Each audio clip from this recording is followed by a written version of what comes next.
بسم اللہ الرحمن الرحیم۔ معزز ناظرین و سامعین کرام، السلام علیکم ورحمۃ اللہ وبرکاتہ۔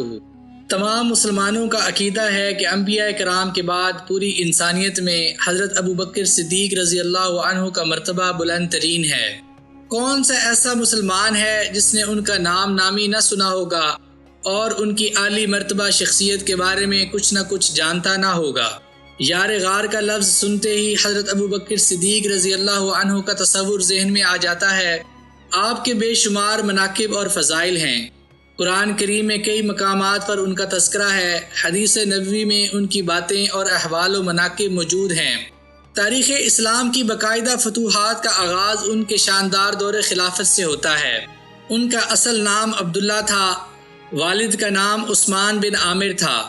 آپ کا تعلق قریش کے اعلیٰ خاندان سے تھا۔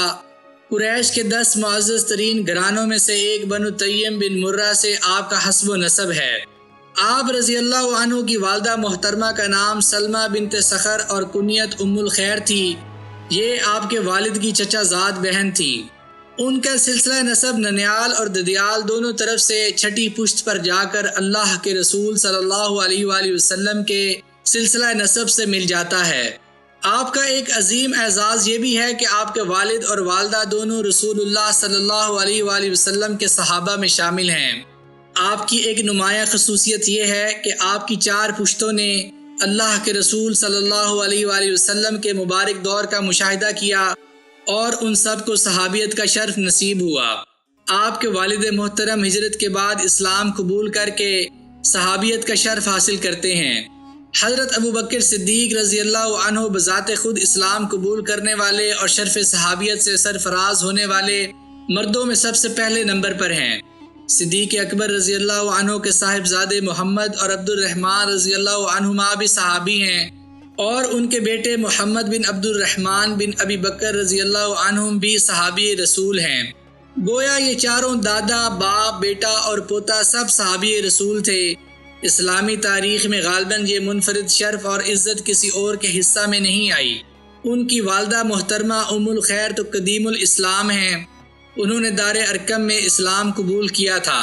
حضرت ابوبکر صدیق رضی اللہ عنہ کا لقب صدیق تھا، اور اس لقب کے عطا ہونے کا سبب یہ تھا کہ صحیح بخاری کی روایت کے مطابق رسول اللہ صلی اللہ علیہ وآلہ وسلم نے ایک موقع پر لوگوں سے مخاطب ہو کر فرمایا تھا، اللہ نے مجھے تمہاری طرف رسول بنا کر بھیجا، لیکن تم نے مجھے جھٹلا دیا، البتہ ابو بکر نے میری تصدیق کی اور پھر اپنی جان اور اپنے مال کے ساتھ میری غم خواری کی۔ ابن سعد کی روایت کے مطابق واقعہ معراج کے موقع پر بھی آپ کو صدیق کا لقب ملا، چنانچہ عہد صحابہ ہی میں آپ کا نام صدیق مشہور ہو گیا تھا۔ آپ عمر میں اللہ کے رسول صلی اللہ علیہ وآلہ وسلم سے 2.5 برس چھوٹے تھے اور عام الفیل کے 3 برس بعد پیدا ہوئے تھے۔ وہ نبی کریم صلی اللہ علیہ وآلہ وسلم کے اعلان نبوت سے قبل ہی آپ صلی اللہ علیہ وآلہ وسلم کے قریبی دوست تھے۔ ان کی شخصیت میں اخلاق محمدی صلی اللہ علیہ وآلہ وسلم کا عکس واضح نظر آتا تھا۔ چنانچہ حضرت خدیجہ الکبریٰ رضی اللہ عنہما نے اللہ کے رسول صلی اللہ علیہ وآلہ وسلم کے جو اخلاق بیان کیے اور جن خوبیوں کا ذکر کیا، وہی اخلاق و اوصاف ابن دغنہ نے قریش مکہ کے سامنے حضرت ابوبکر صدیق رضی اللہ عنہ کے بارے میں بیان کیے۔ یہ اس وقت کی بات ہے جب قوم کے مظالم سے تنگ آ کر صدیق اکبر رضی اللہ عنہ نے مکہ سے نکل کر حبشہ کی طرف ہجرت کرنے کا فیصلہ کیا تھا۔ یہ راستے ہی میں تھے کہ قبیلہ کارا کے سردار ابن دغنہ ان سے ملے۔ پوچھا، ابو بکر کہاں کا ارادہ ہے؟ کہا، تمہاری قوم کے لوگ مکہ میں رہنے نہیں دیتے۔ ابن دغنہ نے کہا، ابو بکر بھلا تمہارے جیسے محسن اور نفیس کو بھی کوئی قوم اپنے ہاں سے نکال سکتی ہے؟ آؤ میرے ساتھ واپس چلو۔ اور پھر ابن دغنہ نے قریش کے سامنے سیدنا ابو بکر صدیق رضی اللہ عنہ کے جو اوصاف بیان کیے وہ مکارم اخلاق کی بہت اعلیٰ مثال ہیں۔ اس نے کہا، یہ شخص تو بے کسوں کی مدد کرنے والا ہے، صلہ رحمی کرتا ہے، مقروضوں کا بھار اٹھاتا ہے، مہمان نوازی کرتا ہے، مصائب، مشکلات، مصیبتوں اور پریشانیوں میں حق کی حمایت کرتا ہے۔ بھلا ایسے شخص کو بھی کسی بستی سے نکالا جاتا ہے؟ شراب نوشی اسلام میں حرام ہے، لیکن عرب میں جاہلیت کے دور میں بھی بعض ایسے سلیم الفطرت لوگ موجود تھے جنہوں نے شراب نوشی کو اپنے اوپر حرام قرار دے رکھا تھا۔ حضرت ابوبکر صدیق رضی اللہ عنہ بھی انہی لوگوں میں سے تھے جنہوں نے شراب زمانہ جاہلیت ہی میں اپنے اوپر حرام کر لی تھی۔ اللہ کے رسول صلی اللہ علیہ وآلہ وسلم سے ان کا دوستانہ تعلق نبوت سے قبل ہی پیدا ہو گیا تھا۔ عادات و اطوار کی مماثلت نے باہمی تعلقات اس قدر بڑھا دیے تھے کہ آپ صلی اللہ علیہ وآلہ وسلم ہفتے بھر میں کئی مرتبہ ان کے مکان پر تشریف لے جاتے تھے۔ قریش کے دیگر لوگوں کی طرح حضرت ابوبکر صدیق رضی اللہ عنہ بھی تجارت کرتے تھے۔ اللہ تعالیٰ نے اس میں برکت دے رکھی تھی۔ آپ مکہ کے مشہور ذی اثر اور بڑے تاجروں میں سے ایک تھے۔ کپڑے کا کاروبار کرتے تھے۔ آپ کی امانت و دیانت اور حسن معاملہ کی دور دور تک شہرت تھی۔ جب اللہ کے رسول صلی اللہ علیہ وآلہ وسلم نے اعلان نبوت فرمایا تو ان کے پاس 40,000 درہم تھے۔ حضرت ابوبکر صدیق رضی اللہ عنہ کے اسلام لانے کے بارے میں جو بات سب کو معلوم ہے وہ یہ ہے کہ جب ان کو اللہ کے رسول صلی اللہ علیہ وآلہ وسلم نے اسلام کی دعوت دی تو انہوں نے بلا چون و چرا اسلام قبول کر لیا۔ رہا یہ سوال کہ انہوں نے شرف صحابیت کب قبول کیا اور کتنے لوگ ان سے قبل مسلمان ہو چکے تھے اور وہ کون کون لوگ تھے، اس بارے میں مختلف روایات ہیں، مگر اہل علم نے ان میں تطبیق اس طرح پیدا کی ہے کہ بڑی عمر کے لوگوں میں حضرت ابوبکر صدیق رضی اللہ عنہ، عورتوں میں ام المومنین حضرت خدیجہ رضی اللہ عنہما، بچوں میں حضرت علی رضی اللہ عنہ اور غلاموں میں سیدنا زید بن حارثہ رضی اللہ عنہ نے سب سے پہلے قبول اسلام کی سعادت حاصل کی۔ چونکہ صدیق اکبر رضی اللہ عنہ مکہ مکرمہ کی با اثر اور ممتاز شخصیت تھے، اس لیے اسلام کو ان کی ذات سے اخلاقی اور مادی دونوں اعتبار سے بہت مدد ملی۔ ان کی تبلیغ کے نتیجے میں حضرت عثمان بن عفان، زبیر بن عوام، طلحہ بن عبید اللہ، عبد الرحمن بن عوف، سعد بن ابی وقاص، ابو عبیدہ بن جراح، عثمان بن مظعون، ابو سلمہ بن عبد الاسد اور خالد بن سعید بن عاص رضی اللہ عنہم جیسی بلند پایہ شخصیات نے اسلام قبول کیا۔ اگر آپ یہ بیان کیے گئے لوگوں کے نام غور سے سنیں تو عشرہ مبشرہ میں سے 6 شخصیات ایسی ہیں جو محض آپ کی دعوت سے متاثر ہو کر حلقہ بگوش اسلام ہوئیں۔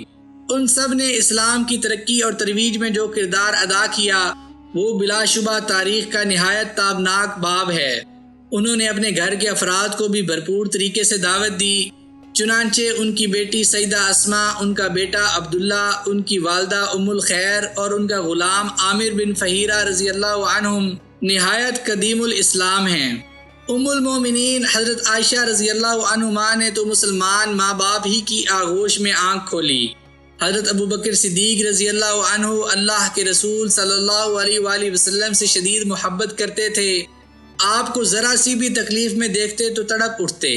صحیح بخاری میں روایت ہے کہ حضرت ابوبکر صدیق رضی اللہ عنہ کے نواسے حضرت عروہ بن زبیر نے ایک مرتبہ عبداللہ بن عمرو بن العاص رضی اللہ عنہ سے کہا کہ مشرکین مکہ نے رسول اللہ صلی اللہ علیہ وآلہ وسلم کے ساتھ جو سب سے زیادہ بدسلوکی کی تھی اس کی تفصیل بتائیے۔ انہوں نے بتایا کہ اللہ کے رسول صلی اللہ علیہ وآلہ وسلم ایک مرتبہ حتیم کے پاس نماز پڑھ رہے تھے کہ عقبہ بن ابی معیط آ گیا۔ اس نے آتے ہی اپنا کپڑا اللہ کے رسول صلی اللہ علیہ وآلہ وسلم کی گردن میں ڈال کر نہایت سختی کے ساتھ آپ کا گلا گھونٹنا شروع کر دیا۔ کسی نے یہ خبر حضرت ابوبکر صدیق رضی اللہ عنہ کو پہنچا دی۔ وہ دوڑتے ہوئے آئے، عقبہ کے دونوں کندھے پکڑ کر اسے دھکا دیا اور اسے اللہ کے رسول صلی اللہ علیہ وآلہ وسلم سے دور دھکیلتے ہوئے فرمایا، کیا تم لوگ ایک ایسے شخص کی جان کے اس لیے درپے ہو کہ وہ اللہ کو اپنا رب مانتا ہے؟